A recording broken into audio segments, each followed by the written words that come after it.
Good morning, my dear student. Today we are going to start your class 11th history, chapter 9, the Industrial Revolution.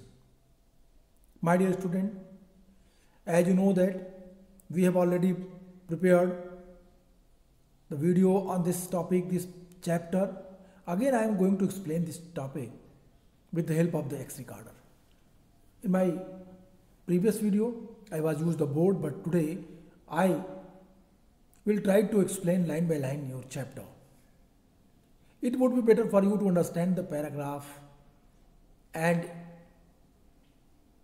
you can easily elaborate what you getting in class. आप जो चीज़ इस class में समझेंगे, you have to explain it.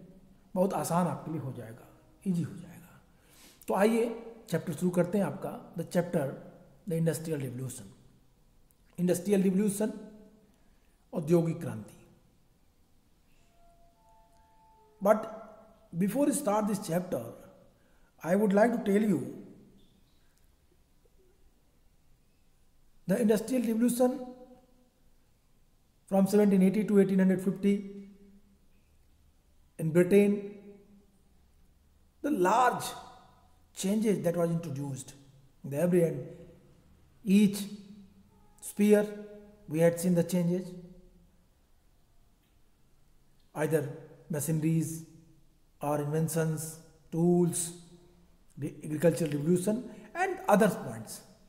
अब यहाँ पे first industrial revolution की बात हमने की, इसके साथ साथ सेकेंड इंडस्ट्रियल रिवोल्यूशन को भी आपको संक्षिप्त में थोड़े में बता देना जरूरी होगा.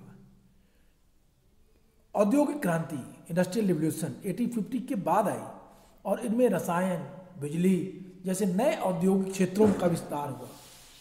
इस दौरान ब्रिटेन, जो पहले विश्व भर में औद्योगिक शक्ति के रूप में अग्रणी था, दूसरे सेकेंड इंडस्ट्रियल रिवोल्यूशन में वो पिछड़ गया. और सेकेंड इंडस्ट्रियल रिवोल्यूशन में जर्मनी, संयुक्त राज्य अमेरिका सबसे आगे निकल गए. But this is very important to understand that what is the first industrial revolution. Okay, let's start this chapter, this topic. The first paragraph कहता है the transformation of industry and the economy in Britain between the 1780s and 1850s is called the first industrial revolution, and 1850s is called the first industrial revolution. This had for reaching effect in Britain. Later similar changes occurred in European countries and in the USA. These were to have a major impact on the society and economy of those countries and also on the rest of the world. My dear, in this paragraph, author very clearly inform you कि 1780 1780 के decades और 1850 के decades के बीच Britain में उद्योगों और अर्थव्यवस्था का जो रूपांतरण हुआ, जो ट्रांसफॉर्मेशन हुआ, जो डेवलपमेंट हुआ, इसी को हम फर्स्ट इंडस्ट्रियल रिवोल्यूशन के नाम से जानते हैं. इस क्रांति का ब्रिटेन में दूरगामी प्रभाव पड़ा. बाद में यूरोप के देशों और संयुक्त राज्य अमेरिका में ऐसे ही परिवर्तन हुए और उन परिवर्तनों का उन देश तथा शेष विश्व के समाज और उनकी अर्थव्यवस्था पर काफी प्रभाव पड़ा. In the first paragraph author want to inform you that the first industrial revolution that was started in Britain, but the second industrial revolution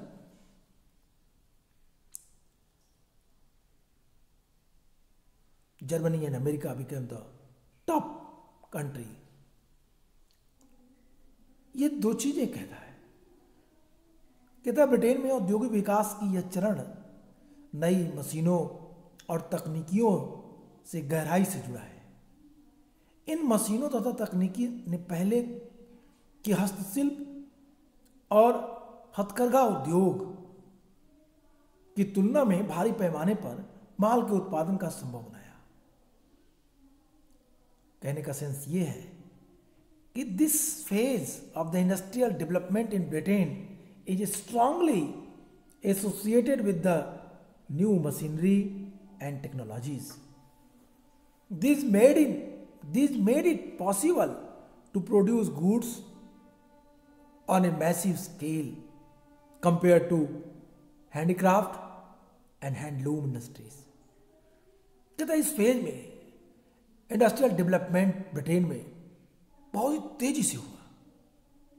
नई नई मशीनें आई, नई नई तकनीकियां आई और इस नई तकनीकी और नई मशीनों ने वस्तुओं के उत्पादन में काफी वृद्धि की। उत्पादन दर काफी तेजी से बढ़ा। कहते हैं massive scale compare to handicraft and handloom industries. जो हाथ से हथकरघे चलते थे, जो हाथ से हस्तशिल्प इंडस्ट्री डेवलप हो रही थी, उसकी तुलना में मशीनों से बने हुए वस्तुओं का निर्माण, उनसे बनी हुई वस्तुएं मार्केट में बहुत तेजी से आने लगी। The chapter outlines the change in the cotton and iron industries. Steam, a new source of power, began to be used on a wide scale in British industries. Its use led to faster form of transportation by ship and railway. Many of the inventors and businessmen who brought about these change were often neither personally wealthy nor educated in basic science like physics or chemistry, as will be seen from glances into the background of the some of them. कहता है Britain में औद्योगिक विकास की यह चरण नई मशीनों और तकनीकियों से गहराई से जुड़ा है। इन मशीनों और इनकी टेक्नोलॉजी ने पहले के जो हैंडलूम और हैंडक्राफ्ट इंडस्ट्री थी उसकी तुलना में भारी पैमाने पर वस्तुओं के गुड्स के उत्पादन को संभव बनाया। इस चैप्टर में कॉटन और आयरन इंडस्ट्री में हुए परिवर्तनों को हम पढ़ेंगे। उसके बारे में चैप्टर में काफी अच्छे से बताया गया है। ब्रिटेन के उद्योग में शक्ति के नए स्रोत के रूप में भाप का व्यापक रूप से प्रयोग होने लगा। इसके प्रयोग से जहाज़ों और रेलगाड़ियों द्वारा परिवहन की गति अधिक तेज हो गई। जिन इन्वेंटर्स तथा व्यापारियों ने यह परिवर्तन लाने में योगदान दिया था, उनमें से बहुत से लोग व्यक्तिगत रूप से न तो धनवान थे और न ही वो बुनियादी विज्ञानों जैसे भौतिक और रसायन विज्ञान में शिक्षित थे, जैसा उनमें से कुछ वैज्ञानिकों की पृष्ठभूमि पर नजर डालने से पता चलेगा। My dear, this paragraph clearly inform us that those who play very important role in the industrial revolution, either they were scientists or traders, they were not trained, they were not skilled. Many of them, they never know about what is the meaning of science. According to their needs, according to the requirements, they made the various machines, they invented, and their invention changed the scenario of the Britain. अब यहां से जब सामान आ गए तो transportation होना है। Transportation भी हुआ और इस ट्रांसपोर्टेशन ने लोगों की स्थिति, लोगों की गति, लोगों की दिशाएं काफी बदला। आगे चलकर इंडस्ट्रियलाइजेशन की वजह से कुछ लोग तो काफी प्रॉस्परस हो गए, समृद्ध हो गए, पर उसके प्रारंभिक दौर को लाखों लोगों के काम करने की खराब एवं बद से बदतर रहन सहन की परिस्थितियों से जुड़ा जाता है। इसमें स्त्रियां, बच्चे, ये लोग शामिल थे। जब उनकी आवश्यकताएं, उनकी रहन सहन, उनकी लाइफ स्पैन ठीक नहीं रही, वो गरीब से गरीब होते गए, तो उसका रिजल्ट हुआ कि विद्रोह बढ़ा उठा। फलस्वरूप सरकार को कार्य करने की परिस्थितियों के नियंत्रण के लिए कानून बनाने पड़े। I hope you are getting understand. कहता है industrialisation led to the greater prosperity for some, but in the initial stage it was linked with poor living and working conditions of millions of people, including women and children. This sparked off protest, which forced the government to enact law for regulating condition of work. This sparked off protest. उसने विरोध भड़का दिया और इससे सरकार को झुकना पड़ा। सरकार को मजदूरों के लिए, वर्कर्स के लिए कानून बनाने पड़े उनके हित में। तो ये एक छोटा सा उदाहरण था, लेकिन इसके आगे पढ़ने के लिए हमें एक चीज पे विशेष ध्यान देना पड़ेगा। सबसे पहले इंडस्ट्रियल रिवॉल्यूशन वर्ड आया कहां से और इस इंडस्ट्रियल रिवॉल्यूशन का प्रचार प्रसार कैसे हुआ, इन चीजों को भी हमें जानना बहुत जरूरी है। तो सबसे पहले जानते हैं इंडस्ट्रियल रिवॉल्यूशन, औद्योगिक क्रांति। ये इंडस्ट्रियल रिवॉल्यूशन वर्ड का प्रयोग यूरोपीय विद्वान जैसे फ्रांस में जॉर्जिस मिसलेट, जर्मनी में फ्रेडरिक एंजल्स, इन दोनों के द्वारा पहली बार इस इंडस्ट्रियल रिवॉल्यूशन वर्ड का यूज किया गया। अंग्रेजी में इस शब्द का प्रयोग सर्वप्रथम फिलासफर, इकोनॉमिस्ट अर्नल्ड टैनबी ने किया था। अर्नल्ड टैनबी द्वारा उन परिवर्तनों का वर्णन करने के लिए किया गया था जो ब्रिटेन के औद्योगिक विकास में 1760 to 1820 के बीच हुए थे। Arnold Toynbee uses this word for the development during 1760 to 1820s decades. Which type of changes? Economical changes. ये वर्ड अर्नल्ड टैनबी ने ब्रिटेन के परिवर्तनों को दिखाने के लिए किया अंग्रेजी में। इस दौरान ब्रिटेन में जॉर्ज तृतीय का शासन था, जिसके बारे में टैनबी ने ऑक्सफोर्ड विश्वविद्यालय में कई व्याख्यान दिए थे। उनके व्याख्यान, उनके लेक्चर, उनकी असामयिक मृत्यु के बाद सडनली उनकी मृत्यु हो गई और मृत्यु के बाद 1884 में एक बुक के रूप में प्रकाशित हुआ, जिसका नाम था lectures on the industrial revolution in England, popular addresses, notes and other fragments. England में औद्योगिक क्रांति पर व्याख्यान, लोकप्रिय अभिभाषण, टिप्पणियां और अन्य अंश। इस बुक के नाम से अर्नल्ड टैनबी के लेक्चर्स, अर्नल्ड टैनबी के जो वर्क थे, उन सबको कंपाइल किया गया। बाद के इतिहासकार टी.एस. एस्टन और पाल मंटुआक्स और एरिक हॉब्सबॉम मोटे तौर पर टैनबी के विचारों से सहमत थे। 1780 के डिकेड्स से 1820 के दौरान कॉटन और iron, coal mining, road making और कैनाल मेकिंग और विदेशी व्यापार में उल्लेखनीय आर्थिक प्रगति से काफी प्रभावित हुए और उन्होंने इसका कारक माना।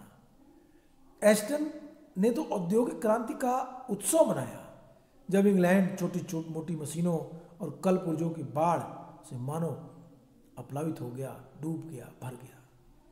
अब यहाँ पे मैंने 3 चीजें आपको बताई। मैंने कहा पहली बार इंडस्ट्रियल रिवॉल्यूशन वर्ड का प्रयोग किसने किया। मैंने कहा फ्रांसीसी विद्वान जिनका नाम जॉर्जिस मिसलेट था, उन्होंने इसको फ्रांसीसी में, फ्रेडरिक एंजल्स ने जर्मनी में और अर्नल्ड टैनबी ने इसको इंग्लिश में सबसे पहले इसका इस्तेमाल किया, प्रयोग किया। अर्नल्ड टैनबी 1760 टू 1820 के बीच हुए ब्रिटेन में परिवर्तनों को बताने के लिए, आर्थिक परिवर्तनों को बताने के लिए, औद्योगिकरण के लिए इस शब्द का प्रयोग किया। और बाद में 1884 में जब उनकी मृत्यु हो जाती है तो फिर बाद में उनके इस जितने उन्होंने लेक्चर्स दिए, जितने उन्होंने आर्टिकल्स लिखे, जो उन्होंने काम किया इस पर, वो एक बुक के रूप में सामने आए। बुक थी lectures on the industrial revolution in England, popular addresses, notes and other fragments. इस बुक में उनके सारे विचारों को कंपाइल कर दिया गया, जिसपे बाद के इतिहासकार T.S.. Aston, Paul मंटवाक्स, Eric Hobsbawm जैसे लोगों ने टैनबी के विचारों से सहमत होते हुए बताया कि क्यों टैनबी ने इसको इंडस्ट्रियल रिवॉल्यूशन कहा। क्योंकि उन्होंने कहा कि इस एज में न केवल ट्रांसपोर्टेशन डेवलप हुआ, न केवल iron mining, coal mining, cotton industry develop हुई, बल्कि कैनाल और रेलवे भी डेवलप फेजेस में आ चुके थे।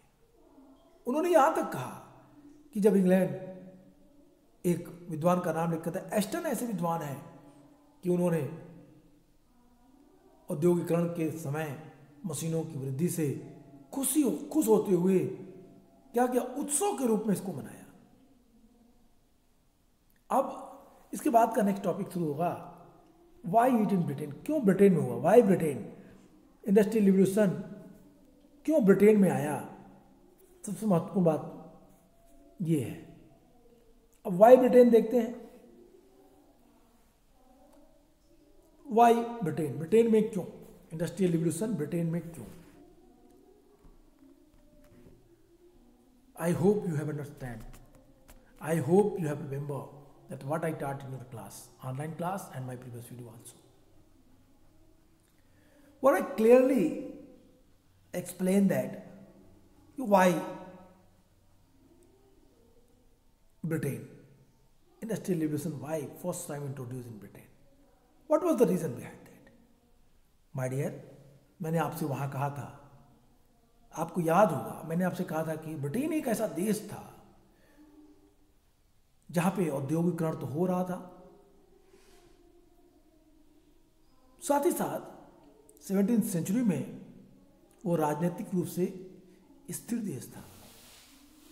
इंग्लैंड, वेल्स, स्कॉटलैंड, ये तीनों एक मोनार्की सिस्टम के अंतर्गत आते थे। इसका मतलब था कि राज्य के लिए एक समान कानून, एक सिंगल करेंसी और market that was kingdom had common law, single currency and market that was not fragmented by local authorities, levying taxes on goods that pass through their area, thus increasing their price. By the end of 17th century, money was widely used as the medium of the exchange by then a large section of the people received their income in the form of wage and salaries rather than in good. This gave people a wider choice for way to spend their earning and expend it. The market for the sale of good. My dear, in this paragraph, there are 2 or 3 very important things which you have to understand, which you have to mention in your answer. पहला कहता Britain में क्यों हुआ, क्योंकि सर्वप्रथम हमें industrialisation का जो एक्सपीरियंस है वो पहले हमको ब्रिटेन में ही दिखाई देता है। 17वीं सेंचुरी में राजनीतिक दृष्टि से ब्रिटेन एक मजबूत और संतुलित स्थिर देश के रूप में अपने को स्थापित कर चुका था। 3 हिस्सों में बटा हुआ ये देश इंग्लैंड, वेल्स और स्कॉटलैंड पर एक ही मोनार्की सिस्टम का आधिपत्य था। इसका अर्थ क्या हुआ, जब एक ही मोनार्की सिस्टम की बात हमने की तो उसका सीधा सीधा अर्थ हुआ कि एक ही कानून सभी के लिए, सिंगल करेंसी सभी के लिए और साथ ही साथ कोई भी लेवी टैक्स या कोई भी ऐसा उपकर किसी दूसरे के द्वारा नहीं लगाया जाएगा यदि सभी एक राज्य के हिस्सा हों तो। और ब्रिटेन में ऐसा था क्योंकि वो एक ही मोनार्की सिस्टम के अंतर्गत आता था। कहता वहां पे एक ही करेंसी सिस्टम थी, एक ही कानून था, एक बाजार व्यवस्था थी और इस बाजार व्यवस्था में स्थानीय प्राधिकरणों का कोई हस्तक्षेप नहीं था। यानी अपने अपने क्षेत्रों से होकर गुजरने वाले सामानों पर कोई कर नहीं लगा सकता था, जिससे कि उसकी कीमतें बढ़ जाती थी। यदि उस पर उपकर लगाया जाए तो जो कोई नहीं लगाता था तो वस्तुएं कम कीमत में ही अवेलेबल हो जाती थी। 17वीं सेंचुरी के अंत तक आते आते करेंसी का प्रयोग, विनिमय, आदान प्रदान, एक्सचेंज के माध्यम के रूप में व्यापक रूप से होने लगा था। तब तक बहुत से लोग अपनी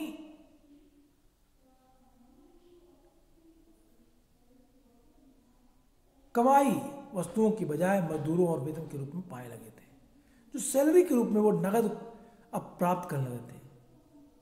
इससे लोगों को अपनी आमदनी खर्च करने के लिए अधिक विकल्प प्राप्त हो गए और वस्तुओं की बिक्री के लिए बाजार का लगातार विकास होने से लोगों के पास अच्छे पैसे आ गए। कहते हैं 18वीं शताब्दी में इंग्लैंड एक बड़े आर्थिक परिवर्तन के दौर से गुजरा था, जिसे बाद में कृषि क्रांति कहा गया, एग्रीकल्चरल रिवॉल्यूशन कहा गया। यह एक ऐसी प्रक्रिया थी जिसके द्वारा बड़े जमींदारों ने अपनी ही संपत्तियों के आसपास छोटे छोटे खेत खरीद लिए और गांव की सार्वजनिक जमीनों को अपने स्टेट का हिस्सा बनाया। इससे जो लैंडलेस पीजेंट हुए वो गांव की सार्वजनिक जमीनों पर अपने पशु चराने वाले चरागाहों एवं पशुपालकों को कहीं और किसी और ऑक्यूपेशन तलाश करने के लिए उनको मजबूर होना पड़ा। उनमें से अधिकांश लोगों के आसपास लोगों के पास न तो जमीन बची न चरागाह स्थल बचे, इसलिए उनको मजबूर होकर शहरों की तरफ जाना पड़ा। In the 18th century, England had been through a major economic change, later described as the agricultural revolution. This was the process by which bigger landlords had bought up small farms near their own properties and enclosed the village common land, thus creating very large estates and increasing food production. This forced landless farms and those who had lived by the grazing animals on the common land to search for a job elsewhere. Most of them went to nearby towns. मजबूर हो गए ऐसे लोग। कहता है कि ये लोग जिन्होंने अपनी जमीनों को, जो ये लैंडलेस किसान गांव की सार्वजनिक जमीनों पे अपने पशु चराने वाले चरवाहों एवं पशुपालकों को कहीं और काम धंधा तलाशने के लिए मजबूर होना पड़ा। जब उनके पास चरागाह की जमीन न बची, उनके पास खेती करने के लिए अपनी जमीन न बची, तो ऐसी स्थिति में मजबूर होकर के उन्हें क्या करना पड़ा, उन्हें शहर की तरफ माइग्रेट होना पड़ा। ये शहर की तरफ माइग्रेशन चीप लेबर अवेलेबिलिटी को दिखाता है, सस्ता श्रम अवेलेबल हो गया। इसके बाद का टॉपिक है town trade and finance. Town trade and finance, this is the very important topic. We are going to read about the development of towns, then after trade and then after finance. कैसे कैसे बढ़े। लेकिन आज के लिए इतना ही। इसको हम कंटिन्यू करेंगे अपने नेक्स्ट वीडियो में। Goodbye and take care.